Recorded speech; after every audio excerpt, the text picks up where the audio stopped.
Halo pemirsa TV Berita.com, berjumpa kembali dengan saya Bambang Aris. Kali ini kita berjumpa dalam program Dialog Parlementer. Untuk kali ini kita sudah kedatangan tamu dari Komisi A yang khusus membidangi persoalan pemerintahan, pertanahan, kepegawaian, dan lain sebagainya. Dan untuk kali ini di tengah-tengah kita sudah hadir Ketua Komisi A Bapak Haji Warman dan juga Sekretaris Komisi A Bapak Asep Oki Tahqiq. Selamat datang Bapak-Bapak. Selamat datang. Bagaimana kabarnya? Sehat, alhamdulillah. Pak Haji, kalau Komisi A ini bisa dijelaskan Pak membidangi apa saja Pak? Baik, kita bedah dulu dari DPRD itu amanat Undang-Undang 2729 ya. Di sana ada DPR, DPRD, DPR, MPR, DPD dan DPRD. Dan kemudian berlanjut kepada PP 10 PP 9. Mohon maaf ya, PP 16 2010. Jadi di sana ada fungsi dewan ya. Fungsi dewan itu ada antara lain ada 3. Satu fungsi legislasi, kemudian fungsi budgeting dan fungsi pengawasan. Nah, kemudian kita bicara juga tentang di DPRD Kabupaten Karawang ini ada 4 komisi, antara lain Komisi A, Komisi B, Komisi C, dan Komisi D. Nah, kemudian kalau kita bicara Komisi A, antara lain pembidangannya yaitu bidang pemerintahan, bidang aparatur, bidang pertanahan, membidangi perizinan, kemudian hukum, HAM, perundang-undangan, kemudian kelautan ya. Ada berapa bidang Pak? Semuanya Pak? Kalau tidak salah 11 bidang 11. ya dari Komisi A itu sendiri. Nah, itu pembidangan kita. Dan kemudian kalau Komisi B secara umum tentang ekonomi dan pertanian, Komisi C kemudian bidang infrastruktur, dan Komisi D kebagian kesejahteraan rakyat. Kira-kira itu pembidangan. Oleh karena itu kita Komisi A itu adalah pembidangannya seperti itu. Kalau kesibukan Pak yang saat ini dialami oleh Komisi A ini apa nih Pak saat ini Pak? Sesuai dengan pembidangannya, kita Komisi A ini mengawal pemerintahan, bukan mengawal artinya ya kita 4 fungsi tadi ya, 3 fungsi tadi kita ya, fungsi fungsi budgeting, fungsi legislasi, dan fungsi pengawasan. Itu yang fungsi sama saja dari 4 komisi ini, fungsinya sama, hanya pembidangannya yang berbeda. Salah satu contoh ya, kita sekarang ini dalam unsur pemerintahan saja, kita dalam unsur pengawasannya kita mengawasi betul tentang tata kelola pemerintahan di Kabupaten Karawang ini. Dari mulai proses mutasi kepegawaian gitu ya, kita juga ini betul lah kita perhatikan betul, karena ini sangat berpengaruh nanti terhadap penyerapan anggaran. Karena kalau salah menempatkan orang kan ini pasti saja sesuai dengan hadis Nabi juga tunggu aja kehancurannya kan, seperti itu kalau kita bicara saklek gitu. Kali seperti itu. Kemudian beralih ke Pak Asep, review Pak selama tahun 2012 ini dari Komisi A ini apa kinerjanya, bagaimana gitu Pak selama 2012 ini Pak? Tetap koridor kita dari 3 hal tadi ya. Tetapi karena dari 3 peran tadi, 3 tugas dewan tadi, legislasi, budgeting, kemudian juga controlling, pengawasan. Nah, kalau budgeting nanti urusannya itu nanti pada saat penyusunan anggaran. Legislasi biasanya disusun atau dilakukan dalam bentuk pansus-pansus, penerbitan perda-perda gitu kan. Nah, khusus komisi ini lebih banyak pada aspek pengawasan. Jadi pengawasan ini, nah selama 2012 ya kita ada 2 sumber kita di dalam melakukan proses pengawasan. Pertama, melakukan dari hasil penelaahan, hasil observasi, hasil kunjungan, termasuk hasil reses dari kami. Jadi artinya kami yang punya evaluasi secara pribadi sebagai setiap anggota dewan. Sumber yang pertama. Kemudian sumber yang kedua itu adalah dari pengaduan masyarakat yang datang. Yang namanya pengaduan itu sering kali datang jadi dari masyarakat datang ke Komisi A. Rata-rata itu pertama biasa seputar menyangkut sengketa lahan, paling banyak sengketa lahan. Jadi konflik lahan lah antara klaim masyarakat dengan, terutama di daerah kehutanan. Nah, ini masih ada. Jadi, dan itu tidak sedikit. Kemudian juga kalau yang menyangkut pengaduan-pengaduan lainnya ya, paling tren yang kedua di bawah sengketa lahan itu, tren yang kedua itu adalah tentang perizinan. Ya, paling banyak Jadi maksudnya perizinannya pada industri atau bagaimana? ada apa pabrik ya manufacturing itu kadang-kadang laporan dari masyarakat karena masyarakat merasa terganggu. Apakah aspek lingkungan hidupnya yang terganggu ya, misalkan Pak Ketua. Kemudian kebisingan dia terganggu, akhirnya mereka merembet ke persoalan ini jangan punya izin apa enggak nih katakan. Nah kan gitu akhirnya rembetannya dari situ. Tenaga kerja. Kemudian dari masalah tenaga kerja yang sering kali terjadi, tapi kemudian masyarakat juga mengejar. Ini benar enggak nih punya izin? Nah, sehingga tidak jarang kami juga menemukan beberapa pabrik ya, tetapi rata-rata di luar kawasan. Di luar kawasan. Kalau di dalam kawasan insya Allah tertib, karena itu beda. Ya. Nah ini yang berada di zona yang kadang-kadang juga agak untuk melakukan pembinaan dan deteksinya ini di zona ini kadang-kadang ada saja masalah. Jadi saya kira itu review kami dan kami pun tetap dalam konteks termasuk yang terakhir itu tentang fenomena rame-rame tentang tata kelola pemerintahan. Ya yang bisa kami lakukan adalah bagaimana mendorong agar kepemimpinan di daerah ini bisa harmoni, dan yang bisa kami lakukan sampai detik ini baru sebatas melalui forum rapat konsultasi melalui pimpinan DPRD. Nah ini jadi barangkali itu review kami, banyak hal yang sudah kami lakukan terutama di dalam melakukan agregasi melakukan penindaklanjutan agregasi, memfollow up terhadap beberapa pengaduan masyarakat. Dan ya paling tidak itulah bagi fungsi-fungsi kami sebagai wakilnya masyarakat, saya kira mungkin begitu.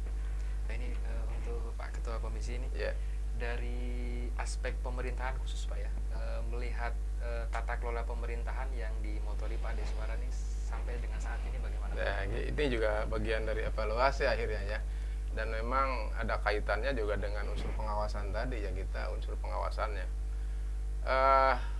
Kalau penataan pemerintahan gitu, kita kalau mengenal istilah manajemen itu ada perencanaan, organizing, ada actuating, ada controlling. Ini juga tidak lepas dari itu kalau kita bicara manajemen, karena walaupun bagaimana ya ini ada manajernya itu, kalau kita bilang manajemen ya bupati ya, pemerintah kepala daerah gitu. Nah di dalam unsur ini barangkali kita juga harus jeli betul ya dalam rangka tadi utamanya menempatkan orang. Salah satu contoh saja mutasi yang maksudnya Pak ya di sini ya. Ya berkaitan juga dengan mutasi. Kalau mutasi, rotasi, promosi itu ada diatur di dalam Undang-Undang 43/99 tentang PNS, itu ada yang namanya buffer zakat. Bupati itu sebagai pejabat pembina kepegawaian gitu ya. Tapi buffer zakat menyusun tentang dedikasi, kepangkatan, jabatan, senioritas, profesionalisme ada di sana disusun oleh buffer zakat. Nah, kemudian ketika memutasi contohnya nih, kemudian setelah itu disodorkan kepada bupati yang punya sebagai pejabat pembina kepegawaian tadi. Nah, ini kadang-kadang ini juga selip di sana gitu. Jadi sudah tepat belum Pak saat ini Pak dari prosesnya itu? Kita lihat nanti endingnya pada akhir tahun nanti kita lihat, karena di dalam penyerapan anggaran itu kan di dalam planning itu si OPD yang ditempatkan di sana harus mahir betul. Kalau bicara kita planning, kepala daerah itu harus sebagai ekonom, mengatur mengatur keuangan daerah ini seefisien, seefektif mungkin, tepat sasaran, tepat waktu, tepat tempat lah katakan seperti itu. Dia jadi harus sebagai ekonom. Nah, sampai di mana dia merencanakan itu? Itu juga harus lebih tahu juga mengkawal aparaturnya di bawah yang melakukan hal itu. Nah, kemudian tadi kalau salah tempat menempatkan orang, ini juga akibatnya nanti akan di dalam penyerapan juga. Nah, kemudian setelah itu juga di dalam pelaksanaan katakanlah, di dalam perencanaan seperti itu muncul aktualnya itu dalam bentuk APBD, perencanaan itu ya kalau kita di dalam anggaran. Nah, kemudian di dalam pelaksanaannya juga ya seorang pimpinan daerah itu harus jadi sebagai sebagai teknokrat yang serba tahu, serba unggul, sehingga mampu mengawasi, sehingga mampu mencari langkah terobosan baru, langkah inovatif manakala memang ada kendala di sana.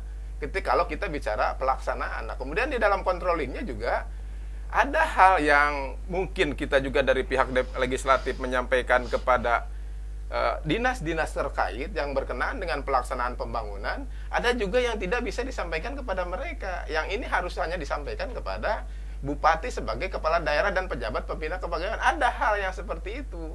Oleh karena itu, seperti yang sekretaris tadi sampaikan, Pak Asep Oki, kita pernah melakukan hal itu, melakukan hak konsultasi yang dibenarkan menurut PP 16 2010 tadi tentang susunan dan kedudukan dewan maupun Undang-Undang 32 2004. Kita pernah lakukan itu gitu, tapi ternyata sampai hari ini ya kita tidak dipertemukan. Ini semata-mata ada hal yang tersumbat menurut kami. Jadi tidak semua pengawasan dari kita ini, dari legislatif itu sesuai dengan amanat Undang-Undang 27 tadi, amanat Undang-Undang 2729 tadi, tidak ada semua yang bisa disampaikan kepada kepala-kepala dinas, karena walaupun bagaimana leadernya ini kan punya strategi dalam rangka untuk mendorong kinerja para OPD yang di bawahnya. Jadi kuncinya itu Pak. Kalau tadi Pak konsultasi konsultasi mekanismenya kita menyampaikan konsultasi kita sesuai dengan tupoksi komisi tadi kepada pimpinan. Nah, diaturnya seperti itu di dalam PP 16 tadi. Nah, kemudian pimpinan kita juga menyampaikan paparan terhadap pimpinan, layak nggak untuk disampaikan kepada bupati sesuai dengan tupoksi kita. Kita sudah sampaikan itu. Ternyata memang dianggap layak. Nah, kemudian ketika pimpinan itu mengundang bupati untuk konsultasi, itu pimpinan itu bisa mengikut sertakan kita karena secara teknis kita yang paling menguasai persoalan itu. Nah, itu telah kita lakukan, tetapi dalam pelaksanaannya ternyata kita tidak dilibatkan. Bahkan sampai hari ini juga kita belum tahu informasi secara resmi bagaimana itu hasil konsultasi antar pimpinan dengan bupati. Sudah dilakukan. Ini semata-mata ini menurut kami sesuai dengan tupoksi kita, tugas kita, fungsi kita, antara lain dalam unsur pengawasan tadi. Karena ada indikasi, bukan ada indikasi, ada data memungkinkan juga tahun ini penyerapan anggaran di dalam tahun 2013 ini tidak maksimal, terutama untuk anggaran belanja langsung yang dinikmati oleh masyarakat. Kecuali gaji itu normal gitu, itu berjalannya. Itu barangkali yang perlu kami sampaikan juga terhadap masyarakat, khususnya ya tugas kami sebagai dewan seperti itu gitu.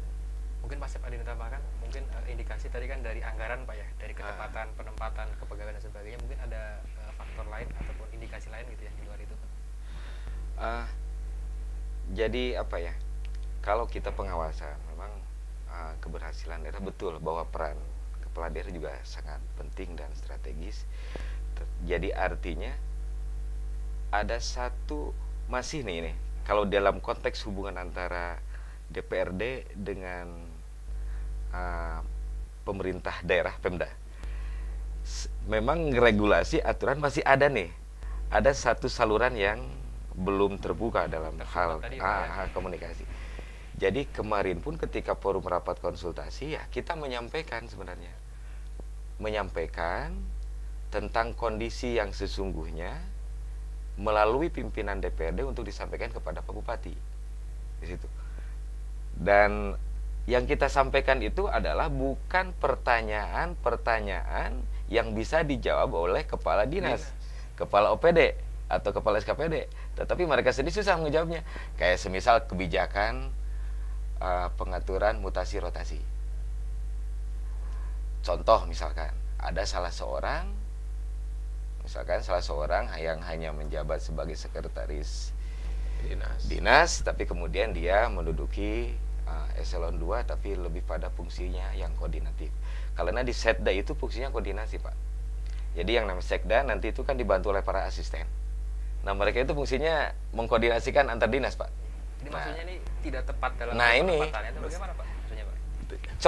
Contoh seperti itu. Ya, yang ini akan bisa berdampak kepada keberhasilan kinerja masing-masing unit kerja. Ya bagaimana orang mau punya pengalaman mengkoordinasikan orang kalau dirinya sendiri belum pernah menjadi leader atau sebuah unit kerja, kan begitu. Nah, ini hal-hal seperti ini juga akan patut. Jadi saya kira itu yang bisa kami lakukan, dan tapi semuanya terpulang kepada kepala daerah. Mungkin beliau juga punya cara-cara tersendiri yang kami sendiri mungkin kurang tahu mungkin caranya seperti apa gitu kan, untuk menyikapi terhadap beberapa pertanyaan-pertanyaan kita, dan seperti itu yang kemarin. Jadi kita hanya bisa melalui forum rapat konsultasi. Itu hanya sekedar taman saja. Kalau dari segi indikasi yang bisa membuat Komisi A ini puas dengan tata kelolanya apa Pak? Ada tidak Pak? Selama ini Pak? Kita dulu nih. Saya selama ini justru merasa tidak puas deh. Saya mungkin kalau bicara di media, saya mohon maaf, saya yang paling sering bicara tentang tata kelola pemerintahan karena memang pembidangannya itu. Saya tidak overlap dengan komisi lain gitu karena memang bidang kita itu. Dan saya pikir memang nanti kita lihat aja endingnya nih. Tahun kemarin saja pada akhir tahun 2011 ini pada paripurna kemarin ada yang sisa anggaran 450 miliar. Tapi di sisi lain masyarakat sangat butuh pembangunan. Ini kan ironi ya. Kalau bicara koperasi yang namanya sisa akhir tahun bisa dikatakan SHU, itu bisa dibagi-bagi. Tapi kalau ini dia duit sisa yang tidak mampu dibelanjakan, kan bukan ekonom leadernya ini gitu. Mestinya jadi ekonom. Jadi kalau dia sebagai leader itu tadi harus teknokrat, harus ekonom, dan juga harus sebagai tokoh masyarakat juga gitu. Jadi sehingga bisa mengayomi semuanya. Oleh karena itu kami kemarin juga pada saat 2011 menyampaikan catatan kuning lah katakanlah ya untuk hal LKPJ 2000. Nah ini kita lihat juga 2013 ini nih. 2013 seperti apa. Tapi saya sudah bisa membaca pula walaupun sudah disampaikan kemarin. Pada saat bulan Desember ini, setiap kepala dinas dipanggil oleh bupati untuk menyampaikan fakta integritas tentang penyerapan salah satunya penyerapan anggaran. Yang kalau di bawah 90% setiap OPD itu kena sanksi. Itu pun atas dorongan kita pada saat musyawarah di badan anggaran. Gitu. Tapi fakta integritas itu di ujung gitu, di Desember ya. Mestinya kan dari awal, dari Januari. Jadi sehingga ada waktu. Ini juga kurang bijaksana buat mereka. Tapi yakin memang itu akan sangat berpengaruh juga buat dinas-dinas. Tapi paling tidak kami berharap juga itu dijalankan betul nanti. Karena walaupun bagaimana anggaran ini sangat dibutuhkan oleh masyarakat. Kalau seorang kepala dinas tidak mampu merealisasikan anggaran untuk masyarakat, ya buat apa ada pemerintah kan mereka ini. Padahal duit ada, uang ini ada gitu. Dan kemudian ketika ada persoalan kelambatan di pihak eksekutif, katakanlah dinas-dinas, pihak dewan ini tidak bisa mengambil alih karena pihak kita hanya mengawasi, nggak bisa kayak bahasa Karawangnya mungkin. Dia tuh bisa mengkuain digawean, tidak bisa seperti itu. Tetap aja sifatnya adalah parlemen itu kan hanya ngomong, kita bicara. Parle itu kan ngomong. Mengawasi, kita hanya seperti itu dalam unsur pengawasan. Oleh karena itu sangat disayangkan betul.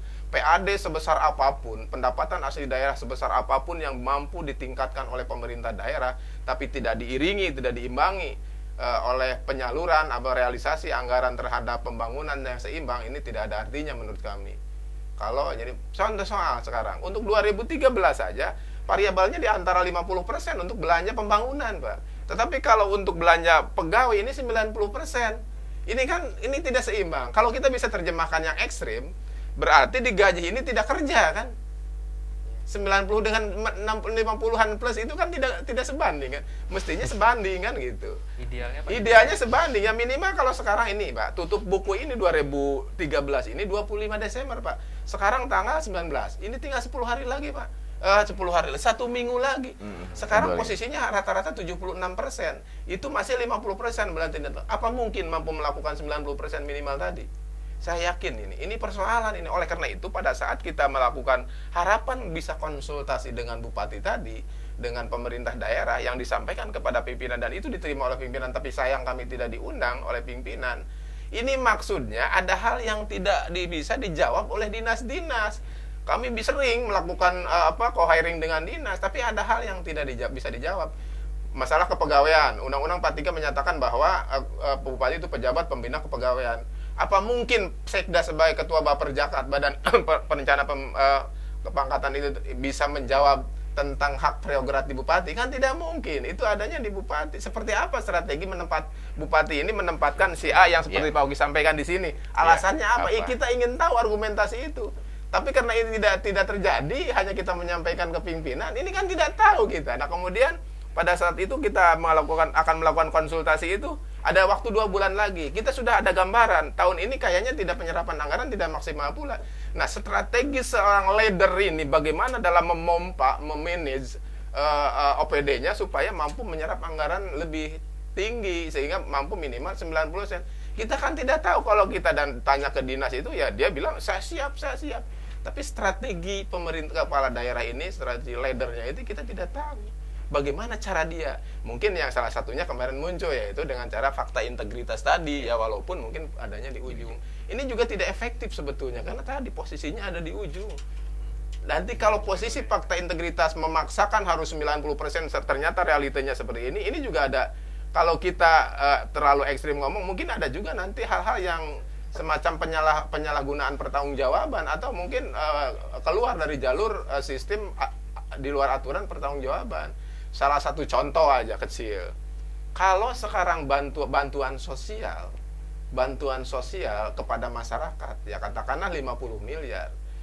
Pada bulan Desember ini belum verifikasi total atau sudah verifikasi total yang 50 miliar itu. Di 50 miliar itu mungkin ribuan titik untuk bantuan masjid, musola, apapun lah, pesantren segala macam termasuk madrasah.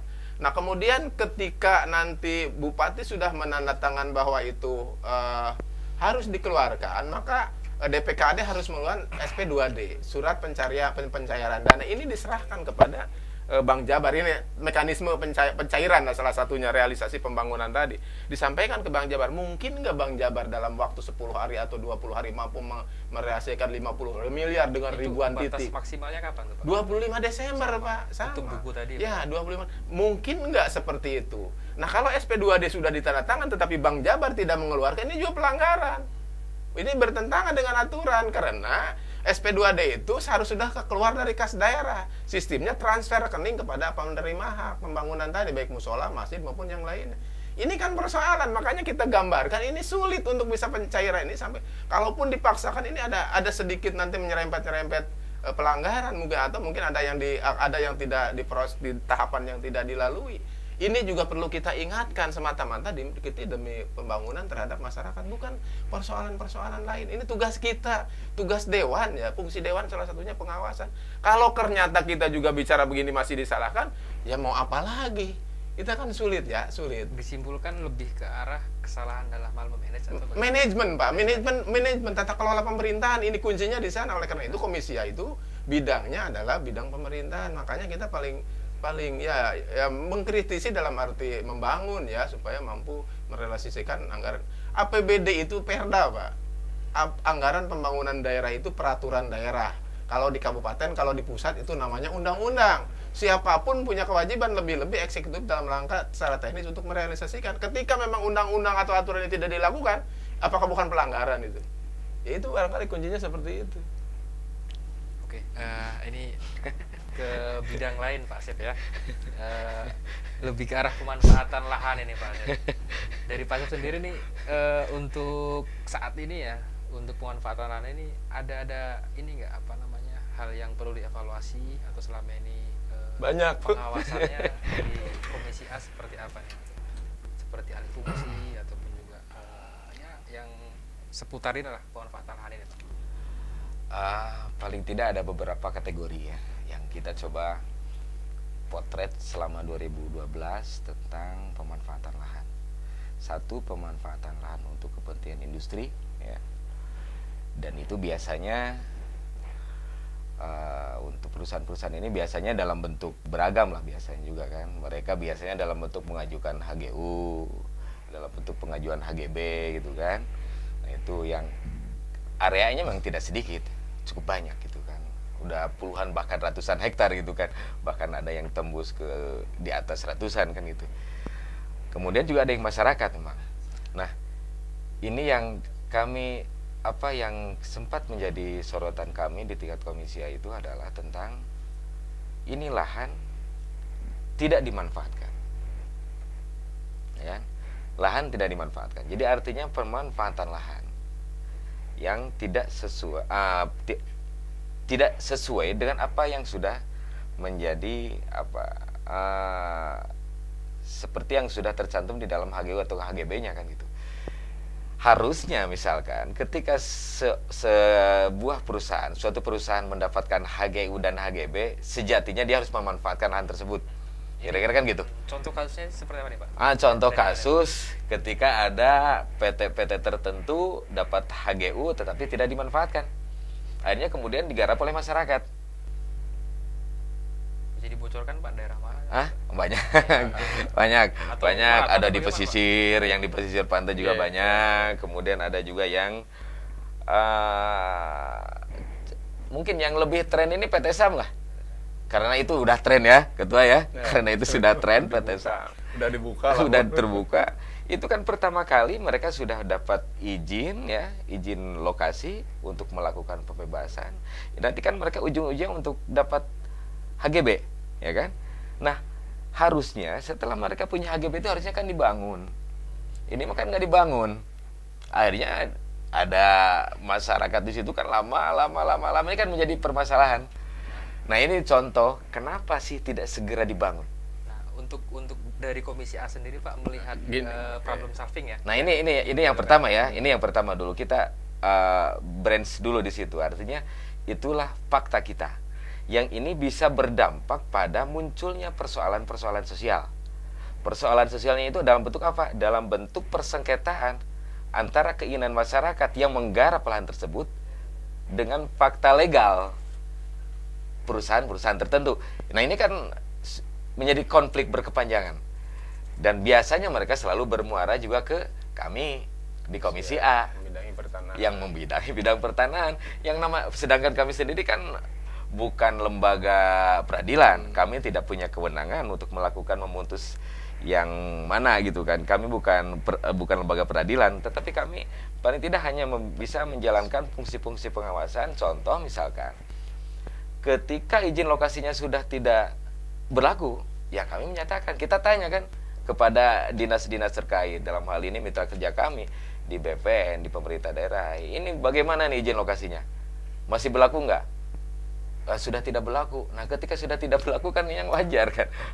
Jadi contoh gitu kan, ini satu ketika satu gambaran khusus lahan-lahan yang dalam penguasaan para pemohon perusahaan-perusahaan, termasuk tuh di daerah Karanganyar, ya kan, daerah Karanganyar Kecamatan Kari, itu ada beberapa PT yang sama-sama lah masih dalam satu, ada 5 atas nama PT ya.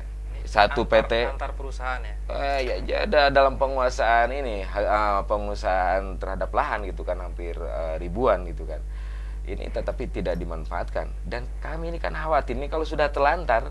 Nah nanti ini ketua nih kalau sudah bicara terlantar, nanti ketua nih senengnya kalau sudah terlantar nih. Kalau secara umum ini apakah nanti bisa ada kemungkinan menjadi bom waktu gitu ya? Nah nanti setelah terlantar, karena sebelum ketua nih, tapi sebelum ketua biasanya ketua itu paling senang jika tanah sudah terlantar. Nah ini paling senang ketua. Jadi tetap itu gambaran yang pertama. Kemudian gambaran yang kedua, kami juga perlu mengingatkan terhadap beberapa lahan yang memang ada dalam penguasaan dan kepemilikan lembaga-lembaga vertikal, semisal PJT, tanah pengairan, ya, tanah PT KAI, ya, tanah PT KAI, PJKA, ya kan. Ini menyangkut konsistensi aparatur di dalam menjaga lahan gitu kan. Termasuk juga kami juga sangat meminta dengan sangat terhadap kepedulian lembaga-lembaga vertikal, dalam hal ini adalah PJT, ya. Kemudian juga PJKA, agar mereka benar-benar menjaga lahan yang dalam penguasaan mereka. Tidak sedikit yang namanya lahan pengairan kemudian dimanfaatkan. Sedangkan yang namanya pemanfaatan lahan pertanian itu adalah untuk kegiatan usaha. Usaha dalam bidang apa? Usaha yang menunjang terhadap kepentingan irigasi kan gitu. Bukan usaha dalam pengertian apa, tapi misalkan untuk bercocok tanam kan gitu. Hanya untuk itu gitu kan, bukan untuk apalagi pemukiman kan. Tapi kemudian kan tidak sedikit warga masyarakat yang kemudian memanfaatkan lahan tersebut. Warga masyarakat itu mereka saya yakin ketika dikasih tahu mereka bisa mengerti. Tapi jangan sampai kemudian ini, yang penting kan warga masyarakat dikasih tahu, Boyal ini janganlah di sini. Baik-baiklah kan saya yakin mereka. Tetapi daripada kemudian warga masyarakat menempati tempat-tempat tersebut, ya.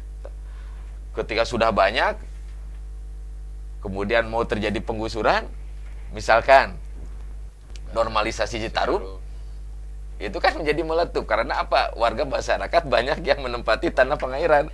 Artinya kan mereka minta relokasi kan. Nah ketika bicara relokasi kan akhirnya bicara anggaran lagi untuk menyediakan lahan. Jadi ini poinnya adalah apa? Yang saya tuntut bukan meminta masyarakat untuk sadar. Karena masyarakat itu adalah orang yang dipimpin oleh pemerintahan.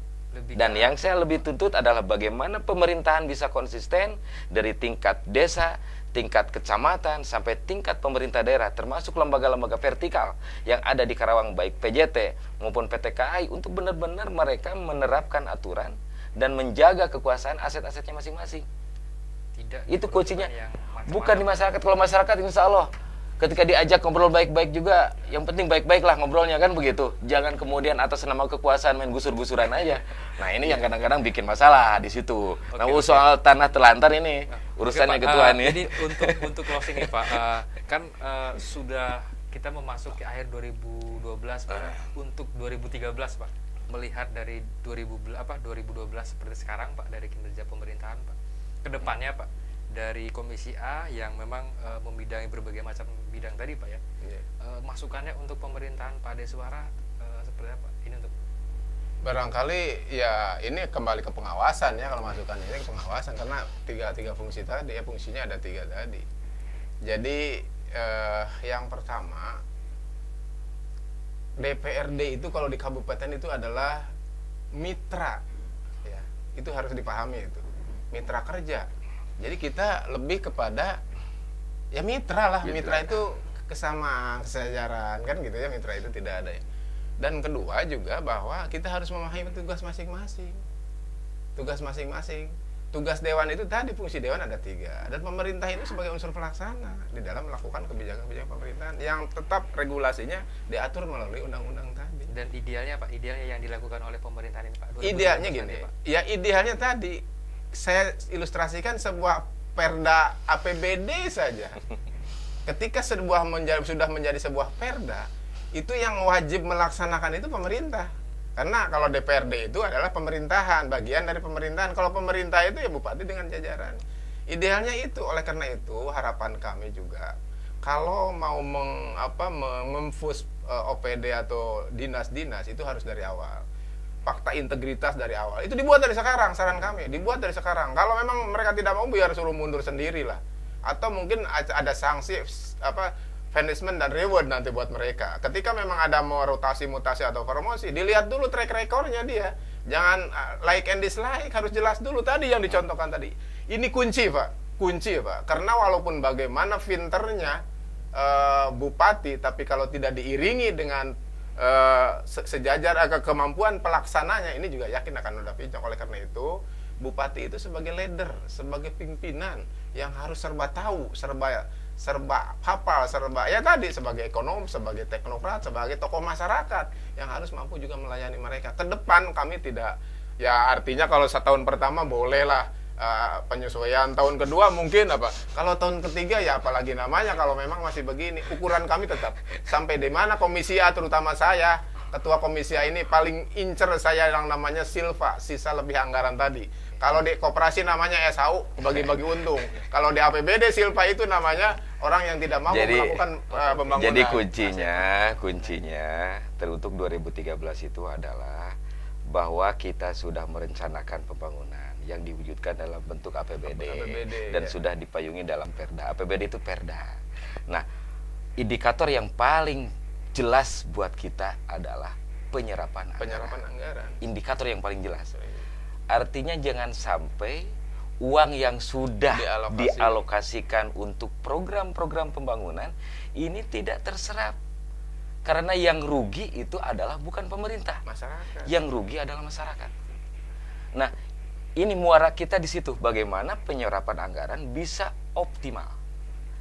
Salah satu penopang keberhasilan penyerapan anggaran itu yang kami lakukan evaluasi adalah para pelaksana. Di samping faktor kepemimpinan daerah, manajemen kepala daerah, yang juga kami evaluasi itu adalah jajaran para pelaksana, para eksekutif, para aparat dan birokrat. Apakah memang betul tepat si A ditempatkan di B di lembaga A, si C ditempatkan di lembaga D, bisa menopang terhadap penyerapan anggaran yang banyak. Ini kan salah satunya dari sisi pelaksanaan, apakah mereka mampu ataukah seperti apa. Nah kan seperti itu yang menjadi bahan evaluasi dari kami. Oke, Pak. Jadi muara seperti itu. Dan terima kasih sudah hadir di studio kita. Baik pemirsa TV Berita.com, nantikan dialog parlementer kami di kesempatan lainnya. Sekian, saya Bambang Aris. Wassalamualaikum warahmatullahi wabarakatuh. Waalaikumsalam. Aduh, ini waktunya diterbatas nih Pak.